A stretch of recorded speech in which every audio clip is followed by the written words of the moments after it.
ACB ఆఫీసులో కేటీఆర్ విచారణ కొనసాగుతోంది. కేటీఆర్ ను విచారిస్తూ ఉన్నారు ACB additional director Rithiraj, additional SP Sivaram Sharma, DSP Majid Khan. ప్రస్తుతం అయితే కేటీఆర్ ఏసీబీ విచారణలో చేరుకున్నారు. ఏసీబీ అధికారులు విచారణ మొదలుపెట్టారు. పలు ప్రశ్నలు సంధించే అవకాశం కనిపిస్తోంది. ఇక ఏసీబీ ఆఫీస్ నుంచి తాజా అప్డేట్స్ అందించేది మా ప్రతినిధి కిరణ్ సిద్ధంగా ఉన్నారు. కిరణ్, బలరాం ఈ రేస్లో కూడా కొద్దిసేపటి క్రితం ఏసీబీ హెడ్ క్వార్టర్స్ కి చేరుకున్నారు కేటీఆర్. ప్రస్తుతానికైతే విచారణ కూడా ప్రారంభమైంది.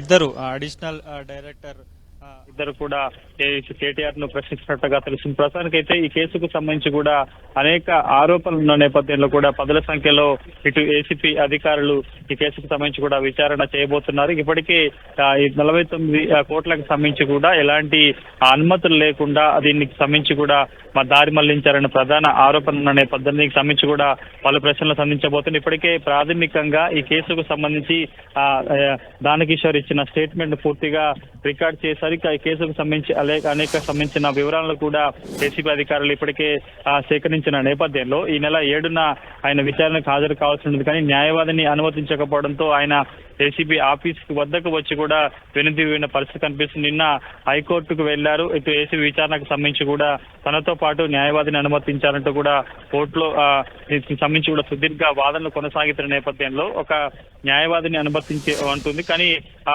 విచారణలో పాల్గొన్న దూరం నుంచి చూడాలంటూ కూడా చెప్పిన నేపథ్యంలో కూడా కొద్దిసేపటి క్రితమైన అందినగర్ నివాసం నుంచి కూడా ఏసీబీ హెడ్ క్వార్టర్స్ కి చేరుకున్నట్టుగా మనం చెప్పాల్సిన. ప్రస్తుతానికైతే విచారణ ప్రారంభమైంది. అడిషనల్ డైరెక్టర్ తో పాటు ఇటు ఏసీపీ ఎస్పీ ఎవరైతే ఉంటారో ఇద్దరి సమక్షంలో కూడా ఇటు ఆ కేటీఆర్ ని విచారిస్తున్నట్టుగా మనకే తెలిసింది. కాబట్టి పదుల సంఖ్యలో క్వశ్చన్లు అడిగే అవకాశం కనిపిస్తుంది. ఈ కారణానికి సంబంధించి కూడా దీనికి సంబంధించి ఎప్పుడైతే దీనికి సంబంధించి ఎలాంటి చెల్లింపులు జరిగాయి ఏంటి అని కూడా వివరించబోతున్నారు. దీనికి సంబంధించి పూర్తి వివరాలు కూడా సేకరించబోతున్నారు. బలరాం, కిరణ్, అంటే ఇప్పటికే దానకిషోర్ నుంచి కీలక సమాచారం అంతా కూడా స్టేట్మెంట్ రికార్డ్ చేసిన పరిస్థితి మనం చూస్తూ ఉన్నాం. మరోవైపు నిన్న ఏసీబీ విచారణ కూడా అరవింద్ కుమార్ హాజరయ్యారు. ఐఏఎస్ ఆయన నుంచి కూడా సుదీర్ఘ సమయం పాటు సుమారు 7 గంటల పాటు ఆయన విచారించారు. పలు ప్రశ్నలు సంధించారు. ఆయన నుంచి కూడా కొంత డేటా సేకరించారు.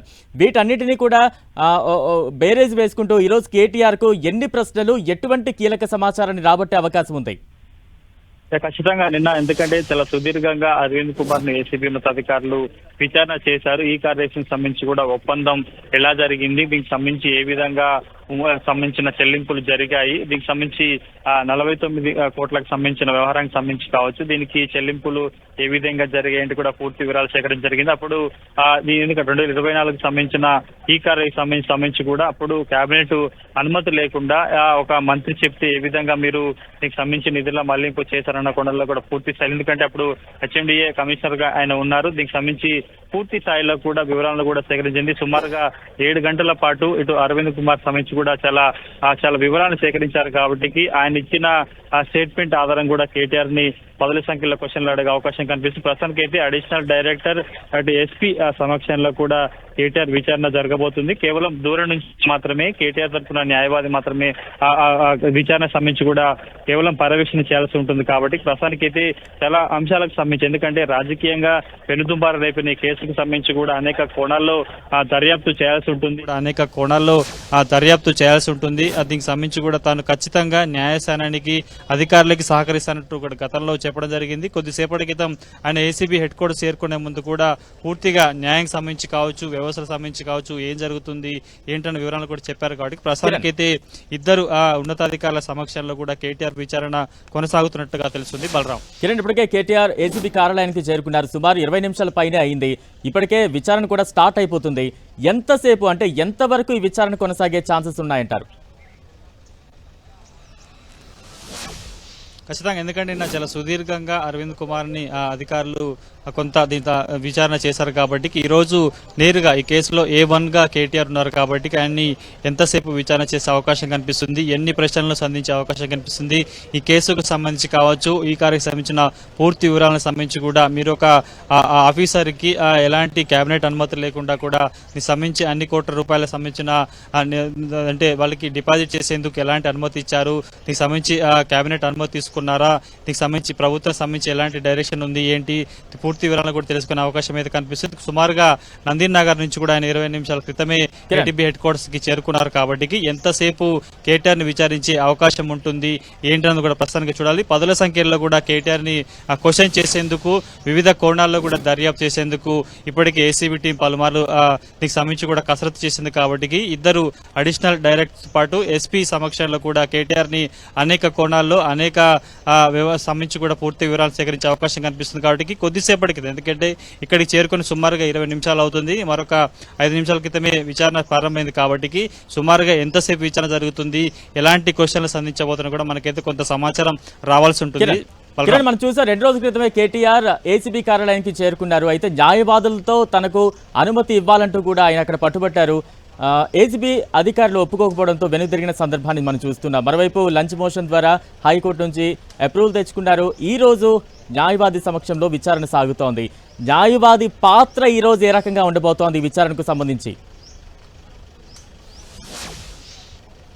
ఖచ్చితంగా, ఎందుకంటే ఏసీబీ కేసుకు సంబంధించి కూడా నిన్న 7వ తారీఖు ఆయన ఏసీబీ విచారణకు హాజరు కావాల్సి ఉంటుంది. న్యాయవాదిని అనుమతించకపోవడంతో ఆయన వెనుక తిరిగిన పరిస్థితి కనిపిస్తుంది. నిన్న హైకోర్టుకు వెళ్లారు. ఏసీబీ విచారణకు సంబంధించి తనతో పాటు న్యాయవాదిని అనుమతించాలంటూ కూడా ఆయన చాలా సుదీర్ఘంగా దీనికి సంబంధించిన వాదన కొనసాగిన నేపథ్యంలో కేవలం విచారణలో పాల్గొనే వెసులుబాటు కల్పించాము, దూరం నుంచి మాత్రమే అటు ఏసీబీ విచారణను పర్యవేక్షించే అవకాశాన్ని న్యాయవాది కల్పిస్తా అంటూ చెప్పిన పరిస్థితి కనిపిస్తుంది. ఇక ఇందుకు సంబంధించి గతంలో ఇటు ఏసీబీ వేసిన కేసుకు సంబంధించి కూడా క్రాష్ చేయాలంటూ కూడా చేశారు. దీనికి సంబంధించి కూడా తాము కళ్ళగా చేసుకోలేమంటూ కూడా ఇటు ఆ న్యాయస్థానం చెప్పిన నేపథ్యంలో నిన్న సుదీర్ఘ వాదనల తర్వాత ఇటు ఈ కేసుకు సంబంధించి ఏసీబీ విచారణలో కేవలం న్యాయవాది మాత్రమే పర్యవేక్షణ చేయాలి, అందులో ఇన్వాల్వ్ అవ్వడానికి లేదంటూ కూడా చెప్పిన నేపథ్యంలో కూడా ప్రస్తుతానికైతే ఇటు ఆ కేసుకు సంబంధించి కూడా అనేక కోణాల్లో దర్యాప్తు జరిగే అవకాశమే కనిపిస్తుంది. ఇప్పుడు ప్రస్తుతానికైతే మనకందుతున్న సమాచారం ప్రకారం అయితే విచారణ ప్రారంభమైంది.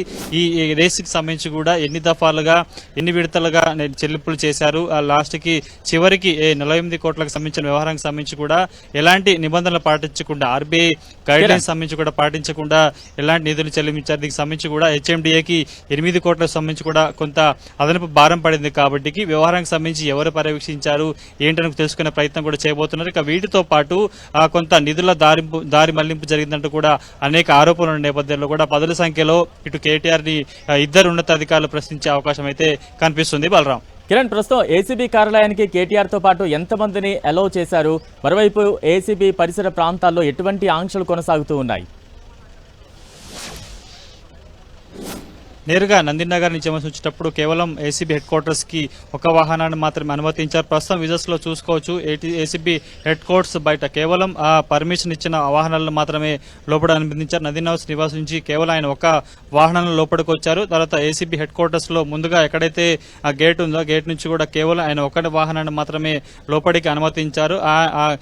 కార్ డ్రైవర్ తో పాటు ఇటు కేటీఆర్ తో పాటు మరొక వ్యక్తి ప్రస్తుతానికి అయితే కారులో ఉన్నట్టుగా మనం చెప్పుకోవాల్సి ఉంటుంది కాబట్టి కేవలం ఒక వాహనాన్ని మాత్రమే ఏసీబీ హెడ్ క్వార్టర్స్ కి అనుమతించిన పరిస్థితి కనిపిస్తుంది. ఎందుకంటే 7వ తేదీన ఆయన ఏసీబీ హెడ్ క్వార్టర్స్ కి వచ్చినప్పుడు కొంత ఇక్కడ కొంత మీడియాతో కావచ్చు కార్యకర్తలు కొంత హంగామా చేసిన నేపథ్యంలో కేవలం విచారణ జరిగే ప్రాంతానికి సంబంధించి హెడ్ క్వార్టర్స్ లో కూడా పూర్తిగా పోలీసు వలయంలో ఉన్న పరిస్థితి కనిపిస్తుంది. చూసుకోవచ్చు విజువల్స్ లో ఎవరిని అనుమతించట్లేదు, కేవలం పోలీసులు చెప్పిన వాహనాన్ని మాత్రమే లోపల అనుమతించారు కాబట్టి లోపలికి కేవలం కేటీఆర్ వాహనాన్ని మాత్రమే ఒకటి మాత్రమే అనుమతించారు. ప్రస్తుతానికైతే విచారణ కొనసాగుతుంది. ఎంతసేపు విచారణ జరిగే అవకాశం కనిపిస్తుంది, ఎలాంటి క్వశ్చన్లు సంధించే అవకాశం ఉంటుంది, కొంత సమాచారం రావాల్సి ఉంటుంది. పూర్తిగా ఎంటైర్ గా అరవింద్ కుమార్ ఇచ్చిన స్టేట్మెంట్ ఆధారం కూడా కేసు విచారణ జరిగే అవకాశం అయితే కనిపిస్తుంది. అనేక కోణాల్లో అనేక అంశాలకు సంబంధించి కూడా విచారణ జరిగే అవకాశం అయితే కనిపిస్తుంది. కేవలం ఈసారికి సంబంధించి కూడా ఆరోపణల నేపథ్యంలో కాకుండా ఇప్పటికే ఏసీబీ పలు రకాలుగా కేసుకు సంబంధించి అనేక వివరాలను కూడా సేకరించింది. బలరాం, అంటే ఫార్ములా ఈ కార్ రేసు కేసు విచారణకు సంబంధించి దర్యాప్తు సంస్థలు చాలా దూకుడుగా కొనసాగుతున్నాయి. ఒకవైపు ఏసీబీ విచారిస్తూ ఉండగా మరోవైపు ఈడీ కూడా విచారణ ప్యారల్ గా కొనసాగుతున్న సందర్భాన్ని మనం చూస్తూ ఉన్నాం. ఈ రోజు అరవింద్ కుమార్ విచారణ ఉంది, నిన్న బిఎల్ఎన్ రెడ్డి కూడా ఈడీ విచారణకు వెళ్లారు. ఎలా అర్థం చేసుకోవాలంటే ఏసీబీ విచారణ కోణం ఏ రకంగా ఉంటుంది, మరోవైపు ఈడీ విచారణ కోణం ఏ రకంగా ఉంటుంది? ఖచ్చితంగా, ఎందుకంటే ఏసీబీ ఎప్పుడైతే ఈ కార్యకి సంబంధించిన ఎఫ్ఐఆర్ దాఖలు చేసిందో వెంటనే ఈడీ ఎంటర్ అయింది. ఈ నిధుల మళ్లింగ్కి సంబంధించి కూడా కొన్ని ఆరోపణలు ఉన్న ఫెమా నిబంధనలు పాటించలేనందుకు కూడా చెప్పిన నేపథ్యంలో కూడా ఎప్పుడైతే ఏసీబీ ఈ కార్యకి సంబంధించిన ఎఫ్ఐఆర్ నమోదు చేసిందో A1గా కేటీఆర్తో పాటు అరవింద్ కుమార్, బిఎల్ రెడ్డి సంబంధించి కూడా వీరిని ఎఫ్ఐఆర్లో పొందుమర్చిన నేపథ్యంలో వెంటనే తమకు ఏసీబీకి విచారణకు సంబంధించి కూడా పూర్తి వివరాలంటూ కూడా ఈడీ అడగడం, వెంటనే ఆ ఈడీ కలగ చేసుకొని దీనికి సంబంధించిన వివరాలు తెప్పించుకోవడం జరిగింది. ఆ తర్వాత కూడా పలుమార్లు దీనికి సంబంధించి కూడా A1, A2, A3కి సంబంధించి కూడా ఈడీ విచారణకు రావాలంటూ చెప్పిన పరిస్థితి కనిపిస్తుంది. కానీ దీనికి సంబంధించి కేటీఆర్ కొంత సమయం కావాలంటూ కోరిన పరిస్థితి కనిపిస్తుంది. నిన్న బిఎల్ రెడ్డి చాలా సుదీర్ఘంగా ఈడీ అధికారులు ప్రశ్నించడం జరిగింది. దీనికి సంబంధించి పూర్తిగా ఆ విచారణలో కూడా ఇటు అప్పటి మంత్రి వారు చెప్పిన మేరకే తాము మలుచుకున్నామంటూ కూడా చెప్పిన పరిస్థితి కనిపిస్తుంది. కాబట్టి సైమల్టేనియస్ గా ఒకవైపు ఏసీబీ ఈ కార్యకి సంబంధించి పూర్తి దర్యాప్తు కొనసాగుతున్న వేళ చాలా పకడ్బందీగా ఇప్పటికే దానకిషోర్ దగ్గర నుంచి కూడా పూర్తి స్థాయిలో స్టేట్మెంట్ రికార్డు చేసుకోవడం, ఈ కార్య వ్యవహారానికి సంబంధించి లావాదేవీలు ఎన్ని విడతల్లో చెల్లింపులు చేయాలి ఏంటి అనే విషయాలు కూడా సేకరించిన నేపథ్యంలో ప్రస్తుతానికైతే పూర్తి స్థాయిలో వైపు ఏసీబీతో పాటు ఈడీ కూడా సైమల్టేనియస్ గా దీనికి సంబంధించి దూకుడుగా వ్యవహరిస్తుంది. కాబట్టి ప్రస్తుతానికైతే ఈడీ కూడా ఏసీబీ ప్రస్తుతానికి కేటీఆర్ A1గా ఉన్న కేటీఆర్ విచారిస్తుంది. కాబట్టి కేటీఆర్ ఎలాంటి వివరాలు వెల్లడించారు, వారు సేకరించే వివరాలకి కొంత వేరేజ్ వేసుకున్న తర్వాత కూడా ఈడీ కొంత మరింత దూకుడుగా వ్యవహరించే అవకాశం అయితే కనిపిస్తుంది. ప్రస్తుతానికైతే ఈడీ హెడ్ క్వార్టర్స్ లో కేటీఆర్ విచారణ కొనసాగుతుంది. Right, thank you Kiran. మొత్తంగా చూస్తూ ఉన్నాం కదా, ఏసీబీ కార్యాలయం వద్ద తాజా అప్డేట్స్ మా ప్రతినిధి కిరణ్ అందిస్తూ ఉన్నారు. ఏసీబీ విచారణ కొనసాగుతోంది. కేటీఆర్ కొద్దిసేపటి క్రితం ఏసీబీ కార్యాలయానికి చేరుకున్నారు. మరోవైపు ఎంక్వైరీ స్టార్ట్ అయింది. పలు ప్రశ్నలు సంధిస్తూ ఉన్నారు ఏసీబీ అధికారులు. ఉదయం 10 గంటల ప్రాంతంలో నందినగర్ నివాసం నుంచి కేటీఆర్ బయలుదేరారు. 10 గంటల 12 నిమిషాల ప్రాంతంలో ఏసీబీ కార్యాలయానికి చేరుకున్నారు.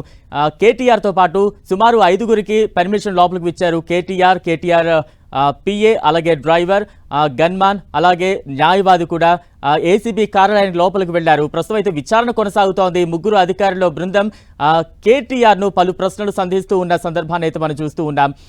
దీనికి సంబంధించిన అప్డేట్స్ మనం చూస్తూ ఉన్నాం. రైట్, ఇక ఫార్ములా ఈ కార్ రేస్ కేసులో విచారణ అయితే కొనసాగుతోంది. కేటీఆర్ ను ACB additional director Rithiraj, additional SP Sivaram Sharma, DSP Majid Khan విచారిస్తూ ఉన్నారు.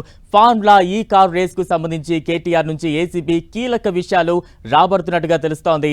నిన్న senior IAS officer Arvind Kumar ఇచ్చిన స్టేట్మెంట్ ఆధారంగా కేటీఆర్ ను పలు ప్రశ్నలు సంధించే అవకాశం అయితే ఉంది. అలాగే మరో ఐఏఎస్ దానకిషోర్ ఇచ్చిన స్టేట్మెంట్ ఆధారంగా కూడా కేటీఆర్ ను పలు ప్రశ్నలు సంధిస్తూ ఉన్నారు ఏసీబీ అధికారులు. దానికి సంబంధించిన అప్డేట్స్ మనం చూస్తూ ఉన్నాం. మరోవైపు ఏసీబీ కార్యాలయ పరిసర ప్రాంతాలన్నీ కూడా కట్టుదిట్టమైన భద్రత ఏర్పాటు చేశారు. పలు ఆంక్షలు కొనసాగుతూ ఉన్నాయి. దానికి సంబంధించిన విజువల్స్ అయితే మనం చూస్తూ ఉన్నాం. హెచ్ఎండిఏ నుంచి నిధుల బదిలీ చేయాలని అధికారులను ఎవరు ఎందుకు ఆదేశించారు, ఎంత మొత్తంలో నిధులను ట్రాన్స్ఫర్ చేశారు, దీనికోసం లిఖితపూర్వక ఆదేశాలు ఏమైనా ఇచ్చారా, ఇవన్నీ కూడా కేటీఆర్ ను ఏసీబీ ప్రశ్నించే ఛాన్స్ ఉంది. లిఖితపూర్వక ఆదేశాలు లేకుండా నిధులు బదిలీ ఎందుకు జరిగింది, అధికారిక ఆదేశాలు లేకుండా ఎందుకు మౌఖిక ఆదేశాలు జారీ చేశారు, ప్రభుత్వానికి తెలియకుండా ఈ నిధులు బదిలీ జరిగిందా, ఒకవేళ తెలియకుండా జరిగితే అధికారులపై ఎందుకు చర్యలు తీసుకోలేదు అని పలు ప్రశ్నలు సంధిస్తూ ఉంది ఏసీబీ. దీనికి సంబంధించిన అప్డేట్స్ మనం చూస్తూ ఉన్నాం. మరోవైపు ఫెమా నిబంధనలు ఉల్లంఘించి మరీ ఎందుకు నిధులను చెల్లించారు, ఈ అంశాన్ని అధికారులు ప్రభుత్వం దృష్టికి తీసుకొచ్చారా, ఒకవేళ తీసుకొస్తే ప్రభుత్వం ఎలా స్పందించింది, కారు రేసు ఒప్పందం చేసుకున్నది ఎవరు, దీనికి కేబినెట్ అనుమతి ఉందా లేదా, ఇటువంటి ప్రశ్నలు సూటిగా కేటీఆర్ ను ఏసీబీ అధికారులు ప్రశ్నిస్తూ ఉన్నారు. ఆయన నుంచి పలు అంశాలు ఆరా తీస్తూ ఉన్నారు, రాబట్టే ప్రయత్నం చేస్తున్నారు ఏసీబీ అధికారులు. సుమారు 10 గంటల 12 నిమిషాల ప్రాంతంలో కేటీఆర్ ఏసీబీ కార్యాలయంలోకి చేరుకున్నారు. ఏసీబీ అధికారుల విచారణ కొనసాగుతోంది. ఏసీబీ కార్యాలయంలో కేటీఆర్తో పాటు ఆయన తరపు న్యాయవాది కూడా అక్కడ ఉన్నారు. అయితే న్యాయవాది పాత్ర కేవలం గమనించడం మాత్రమే. విచారణ సందర్భంగా విచారణ రూమ్లోకి వెళ్లే అవకాశం అయితే లేదు. యాజ్ పర్ హైకోర్టు డైరెక్షన్స్ ఆయన కేటీఆర్తో పాటు అందుబాటులో ఉండాలి కానీ విచారణ గదిలోకి వెళ్ళకూడదు. ఆయనకి విచారణ గదికి మధ్యలో ఒక అద్దం ఉంటుంది. ఆ అద్దం గ్లాస్ బయటే ఆయన అక్కడ నుండి అంతా అబ్జర్వ్ చేసే ఛాన్సెస్ ప్రస్తుతం అయితే కొనసాగుతోంది. ఇక కేబినెట్ అనుమతి లేకుండా ఈ అగ్రిమెంట్ జరిగిందా, జరిగితే ఎలా జరిగింది, ఈ కేసులో ఎన్నికల కోడ్ ఉల్లంఘన జరిగిందా, బిజినెస్ రూల్స్ ఉల్లంఘన ఎందుకు జరిగింది, ఇవన్నీ కూడా ఇటువంటి ప్రశ్నలన్నీ కూడా ఏసీబీ అధికారులు కేటీఆర్ పై ఒక రకంగా చెప్పాలంటే ప్రశ్నల వర్షమే కురిపిస్తూ ఉంటారు. దీనికి సంబంధించిన అప్డేట్స్ మనం చూస్తూ ఉన్నాం. ఒకవైపు ఆ పాత విజువల్స్ అయితే చూడొచ్చు, నందినగర్ నివాసం నుంచి ఏసీబీ కార్యాలయానికి బయలుదేరుతున్నప్పుడు దృశ్యాలు, మరోవైపు ఏసీబీ కార్యాలయానికి చేరుకుంటున్నప్పుడు అక్కడ ఉన్న వాతావరణాన్ని ప్రస్తుతం అయితే మనం ఆ విజువల్స్, పాత విజువల్స్ ప్రస్తుతం మనం చూస్తూ ఉన్నాం. 10:12 ప్రాంతంలో ఏసీబీ కార్యాలయానికి కేటీఆర్ చేరుకున్నారు. ప్రస్తుతం అయితే ఏసీబీ అధికారులు ప్రశ్నల వర్షం కేటీఆర్ని కురిపిస్తూ ఉన్నారు. ఈ ఫార్ములా ఈ కార్ రేసుకు సంబంధించి నిధుల మళ్లింపు, విదేశీ సంస్థలకు నిధుల మళ్లింపుకు సంబంధించి పలు ప్రశ్నలు సంధిస్తూ ఉన్నారు. ఇక తాజా అప్డేట్స్ అందించేందుకు మా ప్రతినిధి సునీల్ సిద్ధంగా ఉన్నారు. సునీల్, ఎటువంటి సిచ్యువేషన్స్ కనిపిస్తూ ఉన్నాయి? ఫార్ములా ఈ కార్ రేస్ కేసులో విచారణ ప్రారంభం కావడంది. కొద్దిసేపు క్రితమే ఏసీబీ కార్యాలయానికి చేరుకున్నటువంటి కేటీఆర్ని గదిలోకి, విచారణ జరిపించే గదిలోకి తీసుకువెళ్లారు. ప్రస్తుతము ముగ్గురు అధికారులు మనం చూడొచ్చు. జాయింట్ డైరెక్టర్గా ఉన్నటువంటి రుతురాజ్తో పాటు, అదేవిధంగా అడిషనల్ ఎస్పీగా ఉన్నటువంటి శివరామ్ శర్మ, అదేవిధంగా డిఎస్పీ మాజిద్ ఖాన్, ఈ ముగ్గురు నేతృత్వంలో విచారణ మాత్రం జరుగుతుంది. ఈ ముగ్గురిని పర్యవేక్షించేది ఏసీబీ డైరెక్టర్ తరుణ్ జోషి. ఈ ముగ్గురుతో పాటు నలుగురున్నారు, కానీ విచారణ చేసేటువంటి సమయంలో ముగ్గురు అధికారులు మాత్రమే ఉన్నారు. వీరిని మొత్తం కూడా సూపర్వైజర్ చేసేది మొత్తం కూడా ఏసీబీ డైరెక్టర్ తరుణ్ జోషి నేతృత్వంలో ఈ విచారణ అనేది కంటిన్యూగా కొనసాగుతుంది. ప్రధానంగా ఈ ఫార్ములా కార్ రేస్ కేసులో నిధుల దుర్వినియోగం సంబంధించినటువంటి వివరాలపై, అదేవిధంగా నిన్న అరవింద్ కుమార్ ఇచ్చినటువంటి స్టేట్మెంట్ ని బేస్ చేసుకోవడం, అదేవిధంగా ఆర్బీఐ అప్రూవల్ లేకుండా ఏ విధంగా నిధులు బదిలీ చేశారు, దీంతో పాటు మరోవైపు క్యాబినెట్ అప్రూవల్ ఎందుకు తీసుకోలేదు, ఫైనాన్స్ సెక్రటరీ అప్రూవల్ ఎందుకు తీసుకోలేదు, మరోవైపు ఎలక్షన్ కోడ్ అమల్లో ఉన్న నేపథ్యంలో డబ్బుల ట్రాన్సాక్షన్, నగదు బదిలీలు ఏ విధంగా జరిగాయి, అదేవిధంగా ఫెమా యాక్ట్ నిబంధనల ఉల్లంఘన ఎక్కడ జరిగింది, ప్రివెన్షన్ ఆఫ్ కరప్షన్ యాక్ట్ నిబంధనలు ఎక్కడ ఉల్లంఘించారు, వీటి అన్నిటికి సంబంధించినటువంటి ప్రశ్నలు మాత్రం సుదీర్ఘంగా కేటీఆర్ను ప్రశ్నిస్తున్నట్టు కూడా సమాచారం. కేటీఆర్తో పాటు తన డ్రైవర్ని, తన పిఏని, తన ఒక అడ్వకేట్ని రామచంద్రరావు, హైకోర్టు మాజీ అడిషనల్ అడ్వకేట్ జనరల్ గా పనిచేసినటువంటి రామచంద్రరావుని కూడా లోపలికి అంతలా పట్టుబట్టడానికి గల కారణాలేంటి? ప్రస్తుతం న్యాయవాదిని అనుమతితో, హైకోర్టు అనుమతితో విచారణకు తీసుకువెళ్లారు. కేటీఆర్ తో పాటు న్యాయవాది కూడా ఉన్నారు. ఈ రోజు న్యాయవాది ఎవరైతే లోపలికి వెళ్లారో ఆయన పాత్ర ఏంటి ఉండబోతోంది? ఆయన పాత్ర అక్కడ కొద్దిసేపు క్రితమే కేటీఆర్తో పాటు తన న్యాయవాది, హైకోర్టు మాజీ అడిషనల్ అడ్వకేట్ జనరల్గా పనిచేశాడు రామచంద్రరావు. ఇతను సీనియర్ కౌన్సిల్ కూడా గతంలో పనిచేశాడు. ఇతను హైకోర్టు అనుమతించింది. 4 పేర్లు చెప్తే అందులో రామచంద్రరావుని సజెస్ట్ చేసింది హైకోర్టు. అయితే రామచంద్రరావుని కూడా విచారణ గది వరకు తీసుకెళ్లారు, కానీ విచారించే రూమ్లోకి మాత్రం కేవలం అటు కేటీఆర్ ఒక్కరు మాత్రమే లోపలికి అనుమతించారు. అతన్ని మాత్రము బయటనే లైబ్రరీ అయితే కేవలం చూడడానికి మాత్రమే అతన్ని అనుమతించారు. అంటే ఈ స్టేట్మెంట్ అంటే ఇక్కడ చూడొచ్చు, మనం చాలా స్పష్టంగా అర్థం చేసుకోవచ్చు. ఏసీబీ అధికారులు ఏమైనా ఇబ్బందికరమైనటువంటి సన్నివేశాలు ఏమైనా క్రియేట్ చేస్తే న్యాయవాది సంప్రదించే అవకాశం ఉంది. కాబట్టి కేవలం అతని డిస్టెన్స్లోనే అతను న్యాయవాదిని ఉంచారు. అతను అందుబాటులో కనిపిస్తూ ఉంటాడు, కానీ అసలు విచారణ ఏం చేస్తారు, ఏ ప్రశ్నలు అడుగుతున్నారు అనేది మాత్రము న్యాయవాదికి తెలిసే అవకాశమే కనబడదని చెప్పాలి. ఎందుకంటే కేవలం నిన్న కోర్టు కూడా చాలా క్లియర్ చెప్పింది, న్యాయవాది విచారణ చేసే సమయంలో ఉండడానికి వీలేదు, కేవలం చూడడానికి మాత్రమే, అంటే కనిపించేంత వరకే ఉండాలి. కానీ ఒక మంత్రిగా పనిచేశాడు, ఒక 5 సార్లు ఎమ్మెల్యేలుగా చేశాడు, అతనికి ఎంతో పలుకుబడి, అలాంటి వ్యక్తిని ఏసీబీ అధికారులు ఎందుకు ఇబ్బందులు పెడతారు, ఏమైనా కొడతారా అని కూడా నిన్న హైకోర్టు ప్రశ్నించింది. కానీ దానికి కేటీఆర్ తరఫు న్యాయవాది మాత్రం ఖచ్చితంగా సుప్రీంకోర్టు జడ్జిమెంట్లు ఉన్నాయి, ఖచ్చితంగా హాజరు కావచ్చు అని చెప్పారు. కానీ కోర్టు కూడా ఎక్కడ కూడా అంగీకరించలేదు, కేవలం చూడడానికి మాత్రమే అంగీకరించింది. మనం చూడొచ్చు, గతంలో కడప ఎంపీ అవినాష్ రెడ్డి కేసులో కూడా, సిబిఐ కేసులో కూడా అతను విచారించే సమయంలో కేవలం చూడడానికి మాత్రమే అనుమతించింది, కానీ విచారణ గదిలోకి మాత్రం ఎవరిని కూడా అనుమతించలేదు. నిన్న ఇచ్చినటువంటి జస్టిస్ లక్ష్మణ్ బెంచ్ గతంలో కూడా కేవలం చూడడానికి మాత్రమే అనుమతించారు. అదే తరహాలో ఇప్పుడు కూడా అతను అందుబాటులో, చూడడానికి మాత్రమే అందుబాటులో ఉండే విధంగా తాము ఆదేశాలు ఇస్తాం, కానీ ఎక్కడ కూడా విచారణ గదిలోకి మాత్రం ఎక్కడి పరిస్థితుల్లో అలో చేయమని కరాఖండిగా నిన్న హైకోర్టు ఆదేశాలు జరిగింది. ఈ నేపథ్యంలోనే ఈరోజు కేటీఆర్ తన న్యాయవాది జె రామచంద్రరావుని లోపలికి తీసుకెళ్లారు. విచారణ ప్రారంభం కానుంది. ముగ్గురు అధికారుల నేతృత్వంలో ముగ్గురు ఏసీబీ అధికారులు, జాయింట్ డైరెక్టర్గా ఉన్నటువంటి రుతురాజ్ కావచ్చు, అదేవిధంగా అడిషనల్ ఎస్పీగా డైరెక్టర్గా ఉన్నటువంటి శర్మ కావచ్చు, మరోవైపు డిఎస్పీ మాజిద్ కావచ్చు, ఈ ముగ్గురు పర్యవేక్షణలో మాత్రం ప్రస్తుతం అయితే విచారణ మాత్రం కొనసాగుతుంది. వీరిని సూపర్వైజ్ చేసేది మాత్రం ఏసీబీ డైరెక్టర్ తరుణ్ జోషి మొత్తం కూడా ఆపరేటింగ్ చేస్తూ ఉంటారు. ఇప్పటికే 30 నుంచి 40 ప్రశ్నలు కూడా రెడీ చేసినట్లు తెలిస్తే ఆ ప్రశ్నలే పూర్తిగా ఉత్పన్నం అవుతున్న పరిస్థితి కనబడుతుంది. సునీల్, అంటే నిన్న చూసాం ఐఏఎస్ అరవింద్ కుమార్ ఏసీబీ అధికారులు సుదీర్ఘ సమయం పాటు అంటే సుమారు 7 నుంచి 7.5 గంటల పాటు పలు ప్రశ్నలు సంధించారు. కొంత కీలక సమాచారాన్ని కూడా రాబట్టారు. అంతకుముందు దానకిషోర్ నుంచి కూడా కీలక అంశాలు రాబట్టారు, స్టేట్మెంట్ రికార్డ్ చేశారు. వీటి ఆధారంగా ఎటువంటి ఎవిడెన్స్ కేటీఆర్ ముందు పెట్టే అవకాశం ఉంటుంది, ఎటువంటి ప్రశ్నలు ఏసీబీ సంధిస్తూ ఉంటుంది, ఎటువంటి ప్రశ్నల వర్షం కురిపిస్తుంది? గతంలో దానకిషోర్ ఇచ్చినటువంటి స్టేట్మెంట్ని బేస్ చేసుకుంటారు. అసలు హెచ్ఎండిఏ నుంచి నిధులు ఏ విధంగా దుర్వినియోగం కావడం జరిగింది, ఎవరు అప్పులు ఇచ్చారు, ఎవరు దాన్ని ఆమోదం చేశారు, వీటితో పాటు నిన్న మనం చూడొచ్చు సుదీర్ఘంగా 7 గంటల పాటు అరవింద్ కుమార్ని విచారించి ఆయన స్టేట్మెంట్ని నమోదు చేసుకున్నారు. అతను ఇచ్చిన స్టేట్మెంట్ బేస్ చేసుకుని కూడా ఈరోజు ఏసీబీ అధికారులు కేటీఆర్పై అనేక ప్రశ్నల వర్షం కురిపించే అవకాశం ఉంది.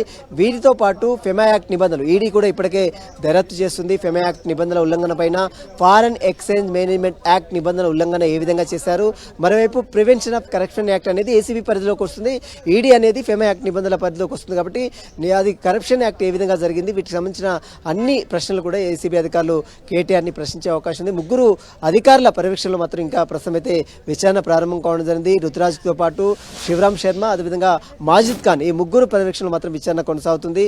వీటిని సూపర్వైజ్ చేసేది డైరెక్టర్ తరుణ్ జోషి. కాబట్టి మొత్తం ఈరోజు సాయంత్రం వరకు కూడా ఈ యొక్క విచారణ అనేది కంటిన్యూ అవకాశం ఉంది. సాయంత్రం తర్వాత విచారణ అంతా కంప్లీట్ అయిన తర్వాత మరొకసారి నోటీసులు జారీ చేసి మరొకసారి పిలిచి విచారించే అవకాశం ఉన్నట్టు తెలిసింది. ఒకవేళ కేటీఆర్ ఇచ్చేటువంటి సరైనటువంటి సమాధానాలు రాకపోతే మాత్రం సరైన అదుపులో తీసుకునే అవకాశాలు కూడా కనబడుతున్నాయని నిపుణులు చెప్తున్నారు. కాబట్టి మరి చూడాలి, ఈరోజు సాయంత్రం వరకు కూడా ఈ కేసు సంబంధించిన దాంట్లో క్లారిటీ కూడా వచ్చే అవకాశం ఉంది. Balram. Right, thank you Sunil. మొత్తంగా చూస్తూ ఉన్నాం ఏసీబీ కార్యాలయం నుంచి తాజా అప్డేట్స్ అందించారు మా ప్రతినిధి సునీల్. కేటీఆర్ను పలు ప్రశ్నలు సంధిస్తూ ఉన్నారు ఏసీబీ అధికారులు. ముగ్గురు అధికారుల బృందం కేటీఆర్ కోసం 40 ప్రశ్నలు అయితే సిద్ధం చేసింది. ఈ 40 ప్రశ్నలకు సంబంధించి ఒక్కొక్క ప్రశ్నను సూటిగా సంధించే అవకాశాలే కనిపిస్తున్నాయి. సుమారు సాయంత్రం 6 గంటల వరకు కూడా ఈ విచారణ కొనసాగే అవకాశం ఉంది. మరోవైపు నిన్న ఐఏఎస్ అరవింద్ కుమార్ను ఏసీబీ అధికారులు సుమారు 7 నుంచి 7.5 గంటల పాటు ఆయన్ని ప్రశ్నించారు. ఆయన నుంచి కీలక సమాచారాన్ని రాబట్టారు. అంతకుముందు ఐఏఎస్ అధికారి దానకిషోర్ నుంచి కూడా కీలక అంశాలు తీసుకున్నారు. ఆయన స్టేట్మెంట్ రికార్డ్ చేశారు. వీటి ఆధారంగా కేటీఆర్ ముందు ఈ ప్రశ్నలన్నీ కూడా సంధిస్తూ ఉంది ఏసీబీ అధికారులు. ఇప్పటికే కేటీఆర్తో పాటు 5గురికి లోపలికి అలౌ చేశారు. కేటీఆర్తో పాటు ఆయన పిఏ, డ్రైవర్, గన్మెన్, అలాగే న్యాయవాది లోపలికి వెళ్లిన సందర్భాన్ని మనం చూస్తూ ఉన్నాం. సుమారు 10 గంటల ప్రాంతంలో తన నివాసం నుంచి ఏసీబీ కార్యాలయానికి కేటీఆర్ చేరుకున్నారు. ఏసీబీ కార్యాలయంలోకి 10 గంటల 12 నిమిషాల ప్రాంతంలో చేరుకున్నారు. కేటీఆర్తో పాటు ఆయన న్యాయవాదిని కూడా అనుమతించారు. అయితే న్యాయవాదికి అక్కడ పెద్దగా పాత్ర ఏముండదు, విచారణ గదిలోకి వెళ్లే అవకాశం ఉండదు. గ్లాస్ బయట నిలబడి అక్కడ జరుగుతున్న విచారణ తీరినంతా కూడా కేటీఆర్ తరపు న్యాయవాది గమనించే అవకాశం మాత్రమే ఉంటుంది. మొత్తంగా ఏసీబీ అయితే చాలా సుదీర్ఘ సమయం పాటు కేటీఆర్ను విచారిస్తూ ఉంది.